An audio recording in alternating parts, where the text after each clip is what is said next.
واغلظ علیہم۔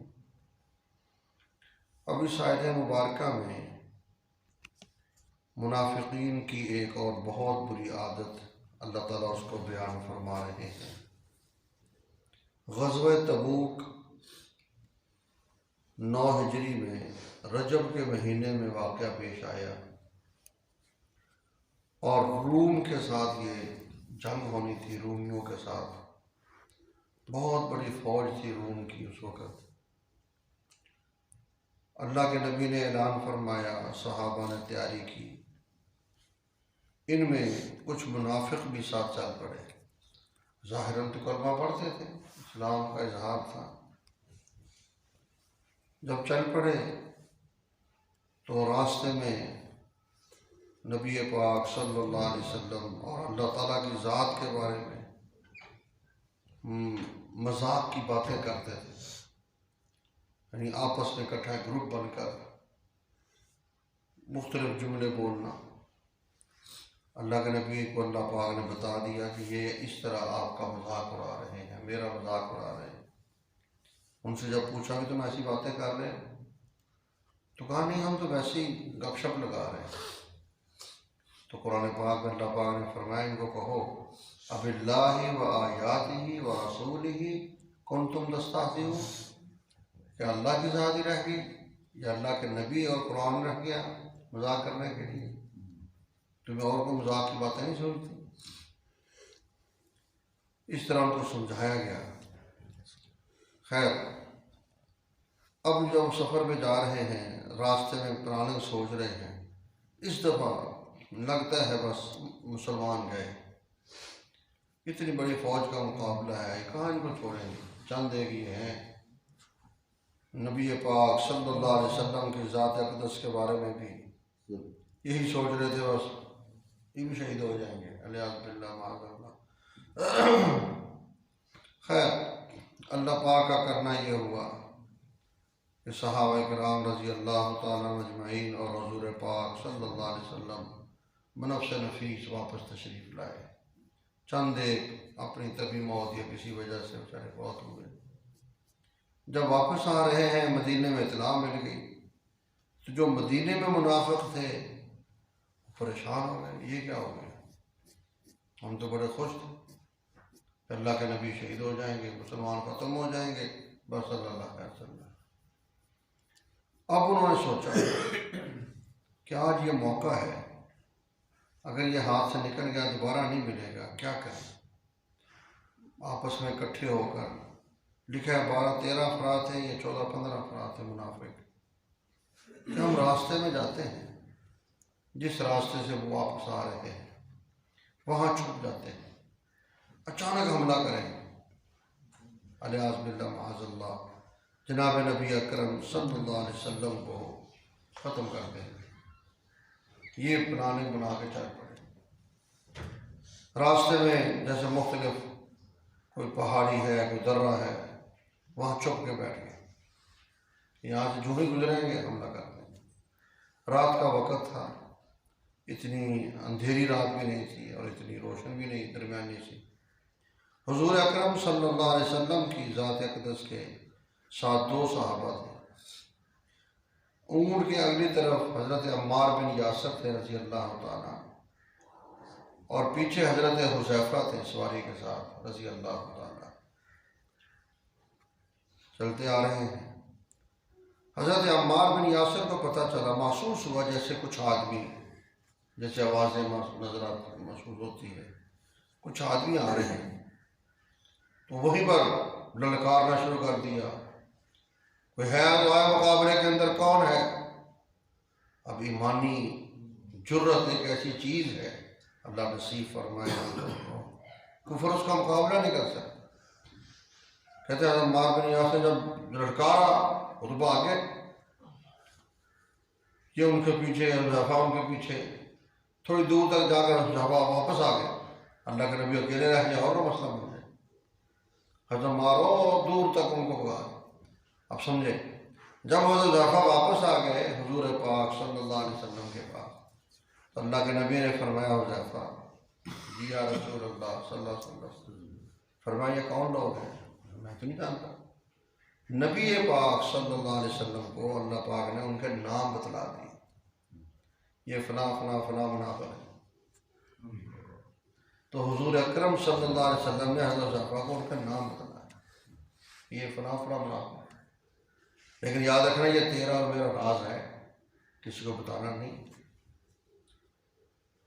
اتنے میں عمار واپس آ گئے۔ انہی میں ایک آدمی تھا جس کا نام تھا جلاس، یعنی منافقین میں، وہ بعد میں مسلمان ہو گیا، صحابی بن گیا تھا۔ بہرحال یہ واقعہ پیش آیا جب یہ مدینہ منورہ میں رہ رہے تھے منافقین۔ عمر بن عمر فاروق رضی اللہ تعالیٰ عنہ، ان کی عادت تھی جب کوئی مسلمان فوت ہوتا نا مشہور، تو پھر تو جنازہ پڑھ لیتے بے فکر ہو کر۔ اگر کوئی ایسا مسلمان ہوتا جو مشہور و معروف نہ ہوتا، تو جب جنازے کا پتہ چلتا تو تحقیق کرتے حذیفہ موجود ہیں جنازے میں کہ نہیں۔ جب پتہ چلتا حضرت حذیفہ ہیں، ٹھیک ہے پڑھو، کہ ان میں سے نہیں ہے جو اللہ کے نبی نے نام بتلایا تھا۔ اور جب پتہ چلا حذیفہ موجود نہیں ہے، پھر اس کی تحقیق کرتے، اس کے دوست کو جاری منافق تو نہیں، ایسا تحقیق کرنے کے بعد پھر وہ جنازے میں شریک ہوتے تھے۔ اب یہ منافقین تھے دوڑ گئے، اب زندہ تو بچ گئے تھے، یہ پھر بھی بکواسات کرتے رہتے تھے، حضور اکرم صلی اللہ علیہ وسلم کی ذات کے بارے میں توہین کرنا۔ اور یاد رکھو یہ مسئلہ ہے نبی پاک صلی اللہ علیہ وسلم کی تھوڑی سی اہانت اور توہین بھی کفر ہے۔ یہاں تک لکھا ہے کہ حضور پاک صلی اللہ علیہ وسلم نے جو چادر دی ہے سر پر، اگر اس چادر کی بندہ توہین کرے گا کافر ہو جائے گا۔ آپ کے بال کی توہین کرنا کوئی بھی چیز ہے۔ تو صحابہ کو جب شک پڑا کہ یار یہ لوگ ایسے لگتے ہیں، ان سے پوچھا کہ تم ایسی باتیں کرتے ہو؟ نہیں، ہم تو کچھ نہیں کرتے، نہیں۔ قسمیں اٹھانا شروع کر دیا، نہیں ہم نے کبھی ایسی بات نہیں کی۔ اب یہ ان کی وہ قسموں کا ذکر اللہ پاک کر رہے ہیں۔ یحلفون باللہ ما قالوا، یحلفون حلف سے ہے نا، حلف نامہ عام طور پر بولا جاتا ہے، حلفیہ بھی عام طور پر حلف نامہ یہ وہی ہے۔ وہ لوگ اللہ کی قسمیں اٹھاتے ہیں، ما قالوا کہ انہوں نے کوئی بات نہیں کی، نہ ان کو پروگرام کا پتہ ہے، نہ کوئی ایسی بات کی، نہ دیں۔ وَلَقَدْ قَالُوا كَلِمَةَ الْكُفْرِ كَلِمَةَ الْكُفْرِ، اللہ کیا کہتے ہیں، اور البتہ تحقیق انہوں نے کفر کی بات کہی ہے۔ اللہ کے نبی کو قتل کرنے کا منصوبہ چھوٹی بات ہے، اور یہ جو مذاق اڑاتے ہیں، جملے کیا بولتے تھے، ظالم، اللہ ہم سب کو محفوظ رکھے۔ اور جی یہ مسلمان عجیب ہے، ہر چیز کو فتح کرتے جا رہے ہیں اور کھا رہے ہیں، یعنی ایسے جملے بولتے تھے۔ اب یہ روم کو اتنا بڑا ملک ہے، اس کو بھی کھا جائیں گے۔ یہ کفریہ مذاق ہی، اور کیا مذاق اڑانا۔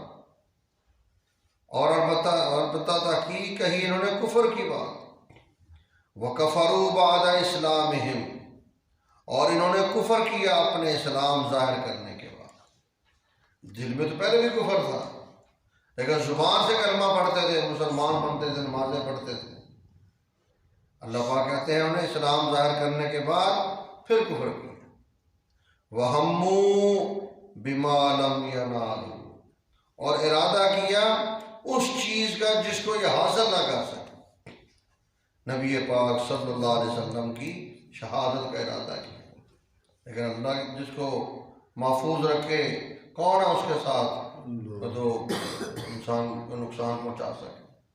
وَيَمْسَسْكَ اللَّهُ بِضُرٍّ فَلَا كَاشِفَ لَهُ إِلَّا هُوَ وَمَن يُرِدْكَ بِخَيْرٍ فَلَا رَادَّ لِفَضْلِهِ، تو فرمایا اس چیز کا ارادہ کیا جس کو یہ حاصل نہیں کر سکے۔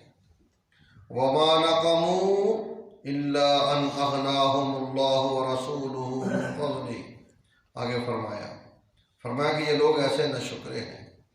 ان منافقین میں بعض غریب لوگ بھی تھے، تو ان کو نبی پاک صلی اللہ علیہ وسلم صدقہ خیرات دیتے، زکوٰۃ دیتے، بیت المال سے ان کا تعاون کرتے تھے، ظاہر تو کلمہ پڑھتے ہی تھے، اب اندر تو اللہ جانتا ہے، لیکن اللہ کے نبی ان کا تعاون کر رہے ہیں۔ قرآن کہتا ہے اور نہیں بدلہ لیا انہوں نے مگر اس بات کا کہ ان کو اللہ نے مالدار کیا، اللہ کے نبی نے ان کا تعاون کیا، من فضل ہی، اپنے فضل سے۔ ظالموں تمہارا تعاون کر رہے ہیں، تمہیں بیت المال سے مدد دے رہے ہیں، تو بجائے ان کے ساتھ چلنے کا الٹا تم ان کے قتل کا منصوبہ بنا رہے ہیں۔ اور ساتھ اللہ کے نبی نے یہ بھی فرمایا تھا حضرت حذیفہ کو، ان کے یہ نام ہے اور ان کو جو موت آئے گی ان کے پیٹ میں مروڑ اٹھے گا، اس سے ان کی موت واقع ہوگی۔ پھر کہتے ہیں ایسے ہی ہوتا تھا، ان منافقین میں جب کوئی مرتا تو پیٹ کا تکلیف ہوتی تھی، اور ایسی تکلیف جو اس سے برداشت نہیں ہوتی تھی۔ تو فرمایا فَإِن يَتُوبُوا يَكُ خَيْرًا لَّهُمْ، اگر یہ لوگ توبہ کر لیں تو ان کے لیے بہت بہتر ہے۔